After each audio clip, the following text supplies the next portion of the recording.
Are you a hockey fan? Love collecting memorabilia from your favorite players and teams? Then it's time to join 506 Breaks. Every week, we bring you exciting events packed with signed jerseys, pucks, picks, high-end cards, and more. From Montreal Monday to Toronto Tuesday, or the new Rising Stars event, there's always something for everyone. And for just $5, you can score big in our $5 Headliners event. Feeling lucky? Don't miss our fan favorite, Sunday Fun Day, every Sunday evening. All of this run by the man behind the magic, Stu, the place to be for hockey collectors. Join the 506 Breaks community today, where every event is a winning shot.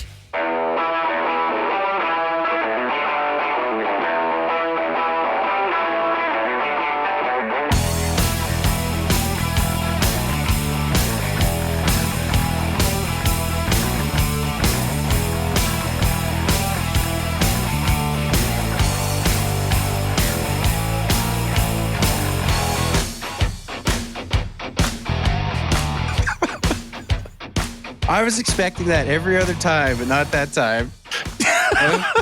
Yes. I wasn't really sure what to expect.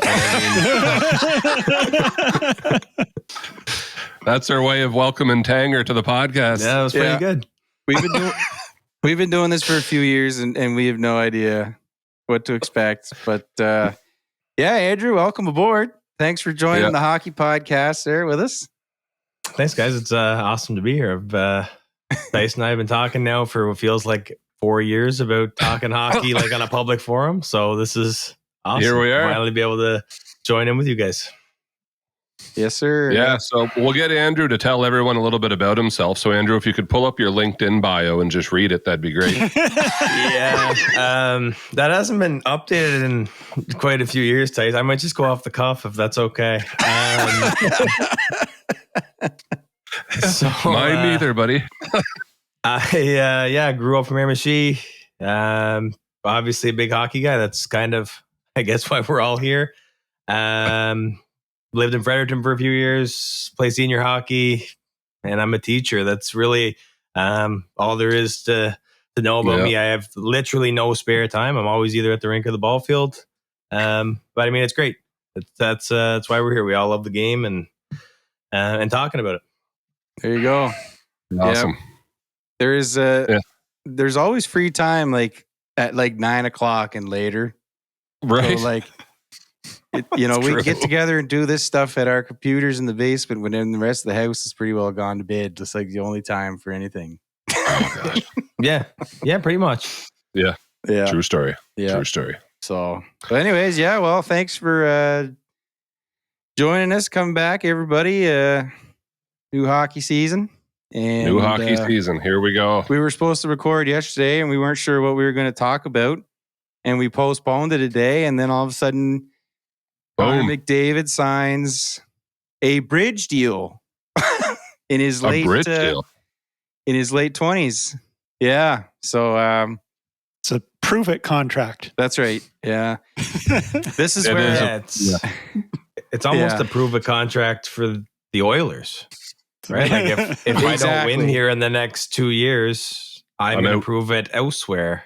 Really? Oh, I thought exactly the same. It's like, what a move to put all the pressure on the front office, right?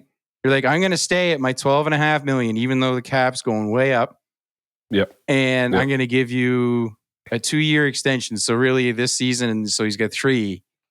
I mean, what a way to put the pressure on them to say, everyone's going to be looking at you to push all the chips in while I'm here. So your move, Yeah.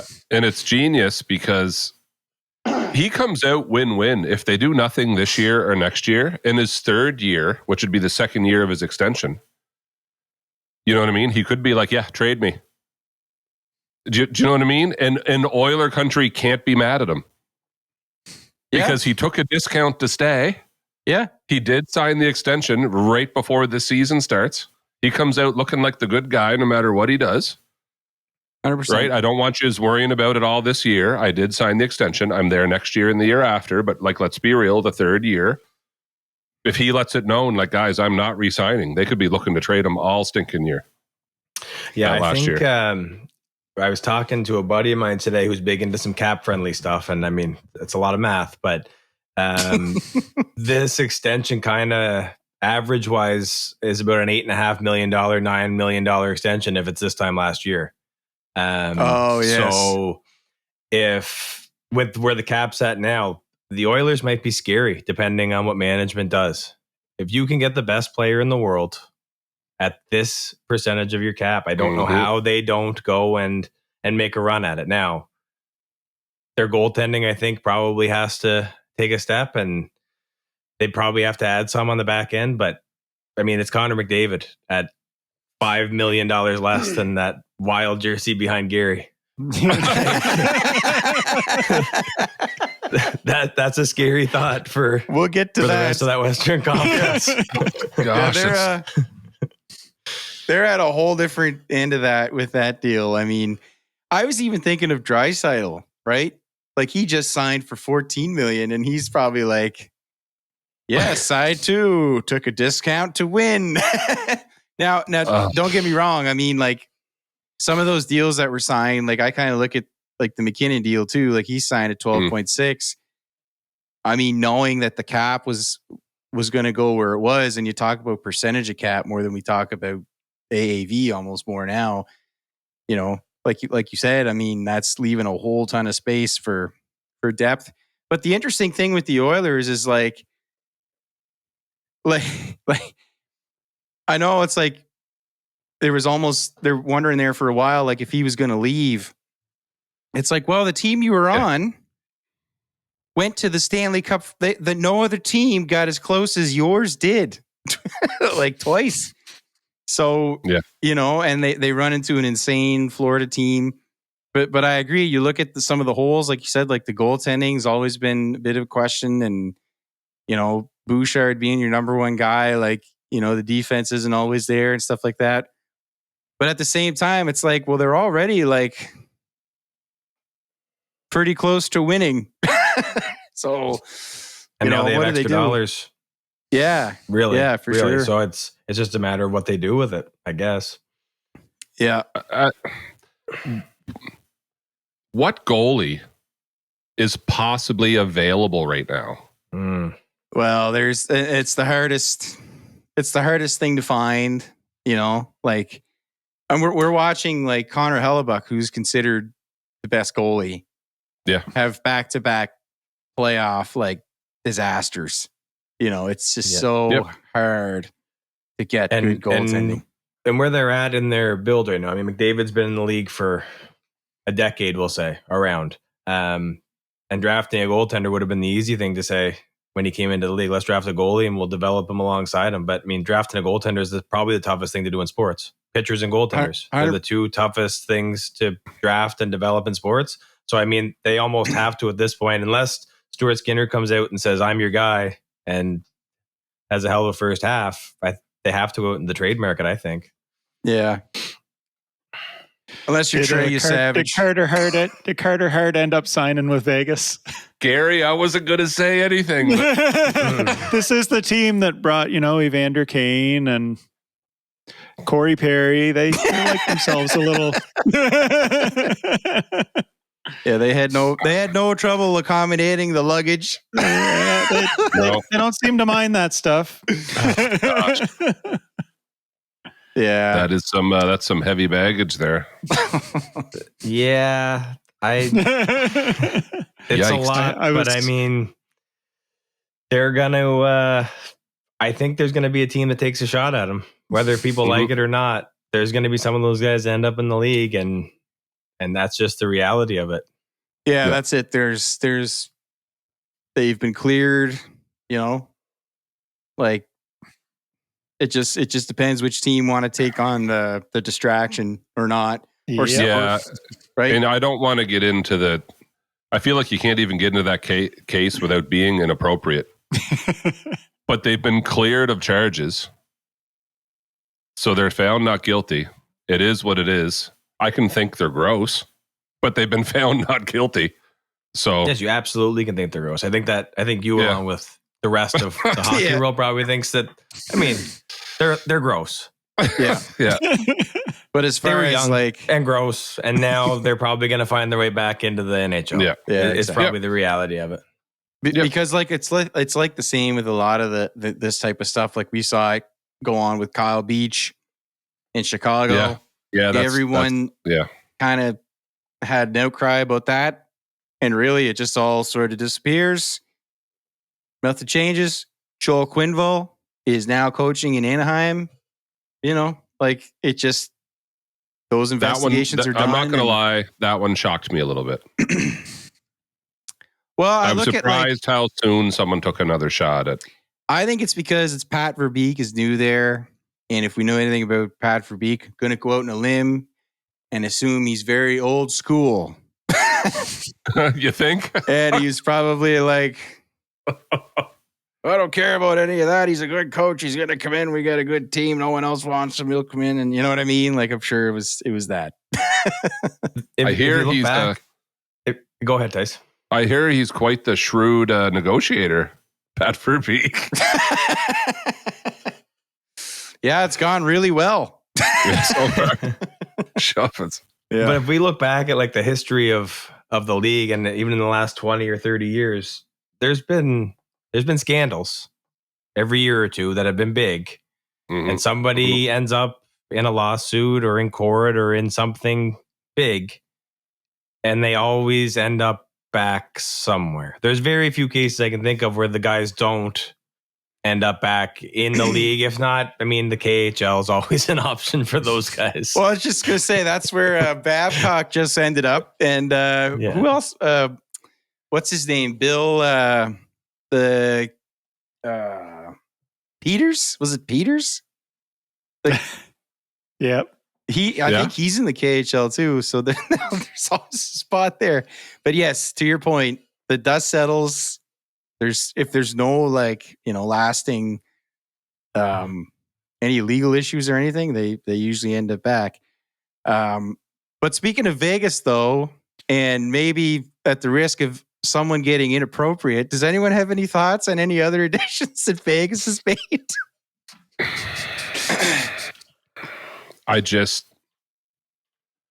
Hate's a strong word, but I dislike him so much. Ooh, Kelly McCrimmon? No, Jack Eichel. So Mitch Marner, I guess we're coming off a couple years of... I'm going to go make a coffee. I'll see you in a bit here. I'm curious to hear Tanger's take, because me and Tanger have not actually talked about this. Still on the wall right there. Is he on your wall? That's his corner right there. It still hasn't come down. It's awesome. Good for you. Myself to bringing him down. Yeah, he's off my wall. He's gone. I like the piece too much to take it off the wall. I really like the look of it, but I also know I need to take it off the wall. That's fair. It's almost time. Yeah, He's on my wall too. I've got 2 jersey racks, one of current players and one of past players, and I moved him over to the past player rack that he's up there on the. And I'm not going to lie to you, I replaced his spot with Easton Cowan. So. Who's now not starting tomorrow? So yeah, So I'll have to put someone else. The joys of being a collector. So true story. I got a Fraser Mitten jersey here too. How do you like them apples? Yeah. Gosh. Oh man, I still stare for a long time at my 3 Rantanens hanging on the wall. 3 Rantanen jerseys. It was different though. He was traded. He didn't leave. So I'm gonna, it's kind of a different thing, but that does feel different. But well, yeah, because Rantanen didn't wave. You know what I mean? Or it was equally weird. For different reasons. Same level of weird, for sure. So Marner turned down, we're finding out, multiple deals. He nixed at least 2 trades that we know of. He then walks for nothing at the end of the year after arguably choking again during the playoffs. Right?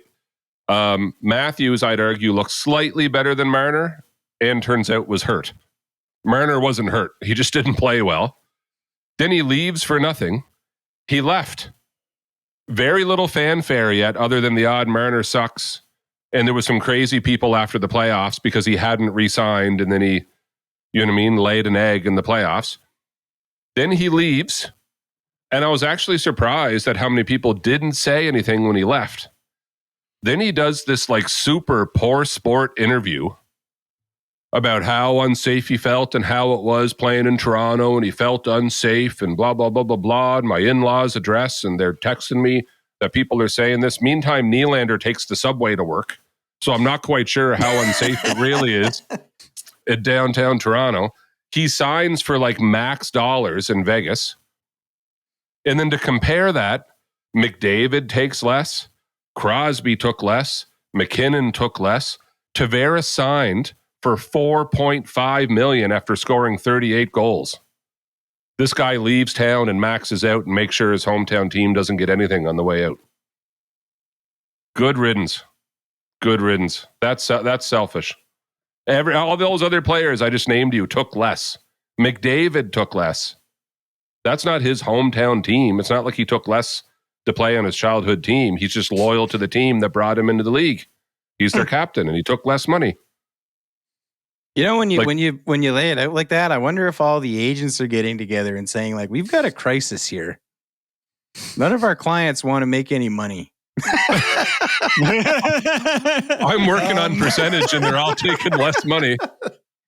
Now everybody wants to be Mitch's because he'll just get max dollars. But now, how much so his dad, isn't he completely insane? So how much does story on the street is, and there's a couple TikTok and Instagram videos floating around from when Mitch was like 11 years old, and there's some swearing at the rink and about Mitch and not playing well. And I think he would be a little hard on the head, and he might have a say in some places where some people may not want him to have a say. But I mean, I'm going to play devil's advocate, Tyson. I'm also on the good riddance. I'm on the good riddance train. I mean, okay. If he doesn't want to be here, he doesn't want to be here. If he wants to go to Vegas, I think Vegas is head and shoulders better than the Leafs after that signing. I think they got a piece that they were missing to play along with some of the studs they have there. The depth they have on that roster is unbelievable. Their goaltending I love. Their depth I love. Their decor I love. Like they just got head and shoulders better. And in a pro Marner comment, which still is a dig at Marner, but I know you'll know what I mean. In the playoffs, they won't have to rest everything on Mitch Marner. Vegas has other guys to get it done. So I don't know if that's just less pressure for him to not be on that number one line and have a lot of weight on him and Matthews. Like if that's less pressure and he plays better in the playoffs, I don't know. I guess we'll see. But they're going to have 2.5 number one lines. If we look at that roster right now, Jack Eichel, Riley Smith, Thomas Hertl, Marner. I mean, Saad's there now. I mean, an aging Saad. They have guys that have been there, done that, and guys that are still fresh and looking very good. I think they're going to be a dangerous team with that. I think that signing for sure. I think so too. But they're not in our conference, Tanger. Yeah. I find we get out of the conference pretty often, Tyson. Yeah. we make cup finals quite a bit, I find. Well, there's also the redemption tour arc when this kind of stuff goes on in Toronto when they leave. You know, there's a history. That only works for Edmonton, though, doesn't it? Like if they go to Edmonton. Nazem Kadri might want a word. Yeah, that's fair. That's fair. That's very fair. And I always liked Kadri. I didn't like it when he left, actually. Different thing. But yeah, I agree. I do, just to tag on, like, I agree. Vegas. Oof. If I don't know what the timeline is on Pietrangelo. I know I think he's going to start the season on IR. I have no idea how long. I feel like it was going to be a long road for him. But they did get Hannafin, and they still have Theodore. They just have some like really solid guys on defense. I mean, I see them, 4 times a year. So, having Marner playing with Eichel or, and how they rotate him in and out with Stone. I mean, I'm kind of joking about Marner in a cup, but they're perennial threats every year. They are. So They are. like you're looking at a center depth there of Eichel, Carlson, and then like, yeah, you kind of forget like Thomas Hertl went there when that crazy deal. So anyways, totally agree that there's something to watch for. And it's always interesting to see how players respond when they sort of get out of the spotlight. You know what I mean? Like Vegas is like they're kind of a border, there's always something going on with them. There's always someone talking about them. But also they're kind of, out of the spotlight a little bit, I think too. And unless you're talking about LTIR and all those kinds of things and the big trades they make every year, which they can't even play the LTIR trick this year. No, they can't this year. But that'll be different come spring for sure. Yeah. Yeah. So, but yeah, I guess the other big news is our resident Kirill Kaprizov fan here with his Kaprizov jersey. Highest paid player in the league. Just so funny that yeah, just so funny that deal happens and then McDavid takes the deal he does.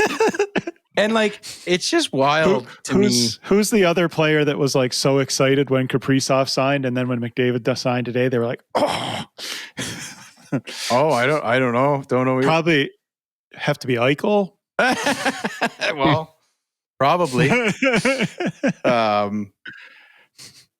Yeah, I don't know. Pretty wild. I guess he held out for the extra $1 million. Because originally the offer was $16 million, and then he held out. I was just going to ask you that. What was the original offer? He said I think no it was to 16, and so he got the extra $1 million out of it. But I don't know. I mean, I'm not surprised. Minnesota has forever, in my lifetime, been the definition of the murky middle. They've never had that number one guy. Like maybe they used to have like Marian Gaborik back in the day. Zach Parise, yep. Mm-hmm. Ryan Suter at the height of his power. But a lot of those younger guys, they were like held back by the whole Jacques Lemaire defensive kind of game there. But that's right. They've got their guy locked up. As expensive as he is, the cap will help with that. But yeah. So I heard Elliot and Kyle talking about that this week. Obviously, before the McDavid signing, talking about Kirill's deal, and they said at the end of the day, even if you didn't want to cave to him because it was a ridiculous offer he turned down, they said, what hurts more, him walking and signing with someone else, or you paying them that $1 extra million he's holding out for? They said, which one hurts more? Yeah, I always wonder. Sign him. I always wonder how those conversations go, like a day or two later, like when Kaprizov comes back. And I know there's a language barrier and everything there, but like, how does he have a conversation with a teammate and say, "Yeah, I'm all in on winning this year. Let's go and win a cup"? Oh, I know. I know. When I just ate our entire salary cap for the foreseeable future. Yeah. Let's go win it. Yeah, like if you looking at that, like he's a winger. That's a valid point. He's also a winger. I mean, and like some would probably say that Kucherov is the best winger in the league. You know what I mean? Like maybe put him number 2, right? Like that's right. It's not even a second. That's right. So to your point, I believe Elliot said that he was at a captain's skate like before training camp, and he's on the ice while that news broke that he had rejected the Wild's offer of $16 million. So, he was probably pretty embarrassed because like he's out skating around having those conversations, just like you're saying, Andrew. And then like he goes in the dressing room and the boys are flipping their phones and the thing's going across Kaprizov rejects $16 million. Like, I think luckily for Minnesota, I think Brock Faber struggled last year. I think he does have a bounce back this year. He's too good of a skater and a player, I think, not to. And they did get him at a pretty nice penny. I think $8.5 million for the next, I want to say 6 years or something along those lines. So, I mean, like those contracts are going to help when you have guys that, I mean, Faber could be a top 10 defenseman in the league for the next little bit. Absolutely. Like, that's going to help them. But I mean, 17 million is still 2 Brock Fabers. Yeah. that's crazy. When do you put it that way? Yeah. What the heck? Yeah, he's $8.5 million. Yeah. And it's an 8-year deal. Dude, that deal is 2.25 Matthew Nyes. Yeah. You could get almost 2.5 Matthew Nyes for. Wow. Yeah. Yikes. Yeah. And I mean, I know the cap's going up, but the cap's going up, and he might put up 120 points at some point in this contract, or 130 if we get real crazy and they're a very good team. But I mean, you still need to build a middle six and have some depth and have goaltending and have other pieces along with that. Yeah. So I hope they can get all that for $2 million a piece, because that's what they're going to have to do. And I will say to the Wild's credit, like they've always been pretty good. Like I always thought Jared Spurgeon, Jonas Brodin, super underrated. Again, I see them in the division, so like I see those guys all the time. But like as far as defending and that kind of stuff, like they've always been pretty good, and that's what's always kind of helped them be like that wild card kind of team or whatever. I mean, William and Juracek and those young guys coming up in entry-level deals that are probably going to be studs, like those are cheap contracts for guys that are NHL ready, probably, that are going to help. But again, McDavid, 12 million, 12 and a half, sorry. Kaprizov, 17. There's something not adding up. There's a whole top 6 forward between them, you know? Yeah. Really? It's crazy. Yeah. So guys, what is the salary cap for this year?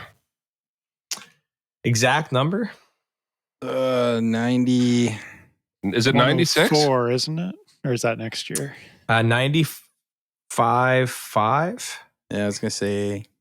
And then it's going up again next year.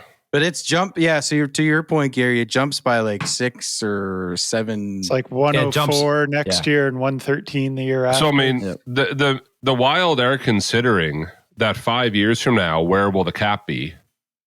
He wants to be well paid. And let's be real. Like within the next year and a half, someone's contract's going to be higher than that. Oh, yeah. And somebody that's probably not even as high end of a player as him, right? He's probably going to be a top 10 player. Somebody in the top 15 might surpass that contract in the next 5 years. Because the cap's going up and they almost want a percentage of the cap. Well, and the one that I'm standing by for is Makar is eligible for extension after the season. So like he's going to get something huge too and how that goes. But yeah, that's what makes this so kind of tricky to navigate, because you see that number, but you're right. Like, I don't want to take over with Leafs talk again, but I think that's part of another reason that Leafs fans are, well, myself, I mean, we could have paid Marner, right? Marner could have taken money and gotten his money, and the cap's going up in a few years and everybody can be happy with his percentage and we can just deal with it. But he wanted and sigh. he wanted out. Yeah, it just seemed like he needed out. Apparently. Yeah, it and that's the thing. I guess it was just it's kind of too bad because it's right at the breaking point he was, and then the NHL getting its revenue straightened out, and now cap going up. But it all happened. It all happened the way it did. Yeah. But the Kaprizov one too, he might even end up making more than this, right? Because it's so bonus heavy that his actual salary is only like $1 million. Oh, so as the base salary goes up, he might actually even get paid more. That's true. Yeah, we only ever care about the AAV, right? But yeah. And I don't know. I don't know how he's going to live off of really like 17 million. I don't really know. Minnesota cost of living.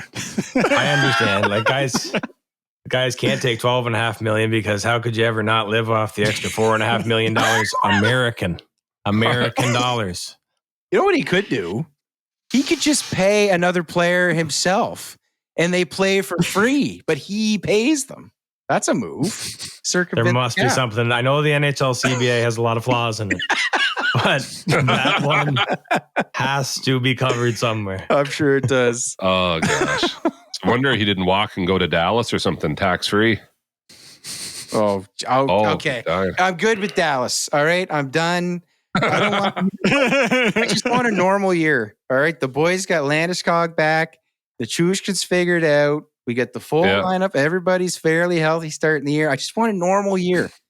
I don't want to trade one of the best wingers in the league in January. I don't want to trade all the goalies before November. I just want a normal year. You know, I want Landeskog to fight on opening night. I want him to fight. I don't know. They're playing the Kings. I don't even know who. Can we attack that for a second?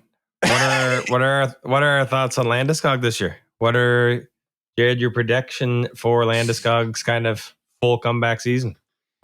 If I go by the very small sample size that was the playoffs, which is like a playoff game is like, what is Brian Bourque? He kind of always used to say, like, for suspensions, it was like playoff games counted for like, 5. Yeah, or 4, it was like whatever 5 they were. Yeah. regular season game. Yeah.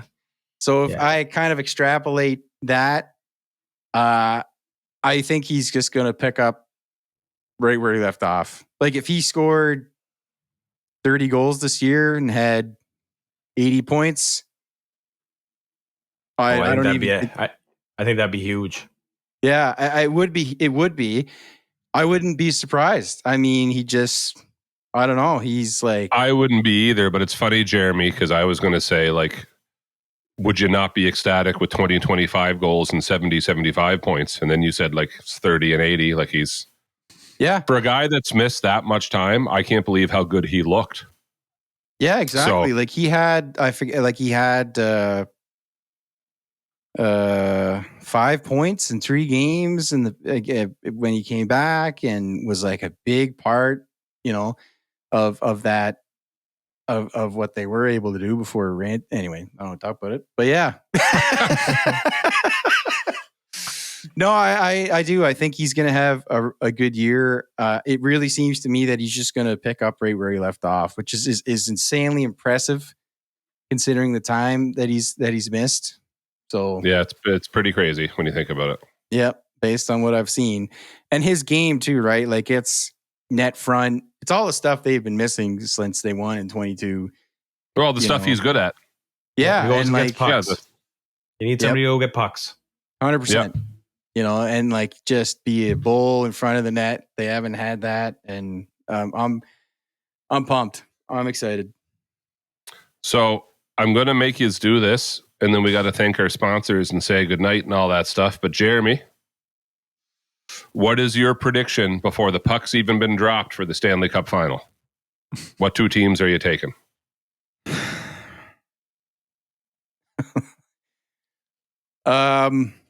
I have 2, but there's my heart answer and there's my head answer. You know what I mean?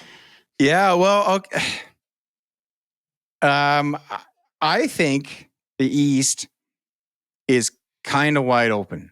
I think because Tkachuk is out until at least December. Mm-hmm. Barkov is gone for the season. Boys, what a hurt! Like I can't stand Florida, but I felt so bad for him. I 100%. I felt so bad for him. Barkov is like one of my favorite non-Avs. He's one of my favorite. I love watching him play.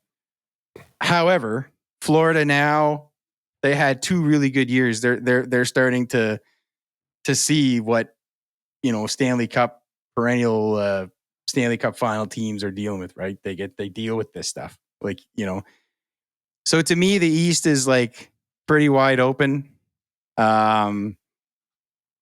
I don't know. I kind of I have the Senators kind of going pretty far. I think they might surprise some people. Not Stanley Cup final. I don't know. It's wide open. I think there's a chance that the Leafs could actually get there. I would not. So I'll pick one instead of rambling. Yeah. I think the Lightning go back again, is my prediction. Get out of here. I think they're going to go back and do it again. I think they're starting off the year with a bunch of suspensions and $125,000 in fines. Yeah. You're taking the light. I know. I don't know. There's something about Florida them. hockey. Yeah, there's something about them. I think they could do it. And I'm going to go with my guys. I know it's a homer thing. I understand that, but I think this year they're going to be shot out of a cannon. Brock Nelson, I think, is settled now. He's really a number one center. He's going to play behind McKinnon. And I love the depth. Burns on the third pair, Brent Burns. I have no problem with the way he's playing in his 40s. Yeah, so I don't know. I'm going to say an Avalanche Lightning rematch in the Stanley Cup final. Okay. Gary, what you got? I'll take the boring answer and go Florida Oilers. Round 3. That's not a boring answer. I was leaning more. I would love that. You got to finish the story. That's like a made-for-TV movie. You know what I mean? There's a couple movies here in the making coming out of the West, too. If the Avs went all the way, Landeskog coming back. Could you imagine if Vegas went all the way and met Toronto, and now Marner's playing in the Stanley Cup final against Toronto? That's like a made-for-TV movie. I feel like it's wide open. I really do. I feel like the East is very wide open. Yeah. I have no idea what's going to happen. But I was honestly considering, like, jokes aside, Gary, that it is not that unlikely that Florida couldn't beat Edmonton. Or if Florida doesn't necessarily have a great regular season. They're a playoff team. And they get gritty and they seem to get calls going their way. And Sam Bennett somehow ends up untouchable and they go the whole way. But they could just as easily meet Colorado or Vegas as they could Edmonton. So I honestly don't know. I know Barkov's out for the season too, but who's to say he doesn't show up in May? Yep. I looked it up. They say 5 to 6 months for that injury. So he could be, it's not unlikely he could be skating in February. Right? So back for game 1 of the playoffs. With added ammunition at the trade deadline. Yeah, whatever they got. Yeah. Well, that's the thing though, right? With the LTIR is you can't do that now. You know what I mean? You can't do that now. Oh, is that this year? That's this year. Yeah. So like if you got to know by the deadline what's going on, because like you have to still be cap friendly. Yeah. So I don't know. Andrew, what do you think? I was just kind of taking a look through FanDuel here, boys, because I was interested, and I had my picks before I did this, so I'm not just. Right on. Florida is the betting favorite right now, which is kind of a surprise to me. Not because I don't think they're talented, but because of all the stuff we just kind of talked about with those injuries and the wear and tear of a final run and all of that stuff. And we said the East is wide open, which I agree with. I'd like to see Toronto make the run, obviously. But I mean, Carolina, Florida, Tampa, any of those teams really do have a shot at making a run. And I think the West is kind of there too, because of how talented the West is. I mean, Dallas, we haven't really talked a whole lot about. Extremely talented. Winnipeg could make a little dark horse run behind Hellebuck if he can ever make a save in the playoffs. Like any of those teams. I would love to see Toronto, Vegas. But I could see Dallas, Florida kind of being a Stanley Cup final. I wouldn't be surprised with any of that. You know, it's going to be a different year this year. It does feel very wide open. And I almost said Carolina, but you got to show me. You got to show me past the Eastern Conference final that you could score a goal. You know, that brand of hockey. Something about them. Well, I don't know brand of hockey where they shoot a million shots from the point, the blue line. Like they just from everywhere, from the outside, and when teams aren't dialed in and defending all that. Yeah, they'll get them and they'll score, but every year it tightens up late in the playoffs. They can't get shots through. They don't know what to do. They just get shut down. They can't. It just Yeah, a lot of teams defend so well in the playoffs because it's just a different brand of hockey. Everybody's defending at their top in the playoffs. Everybody's also needing to find different ways to score, and Carolina really hasn't shown a whole lot of that scoring at all in the playoffs.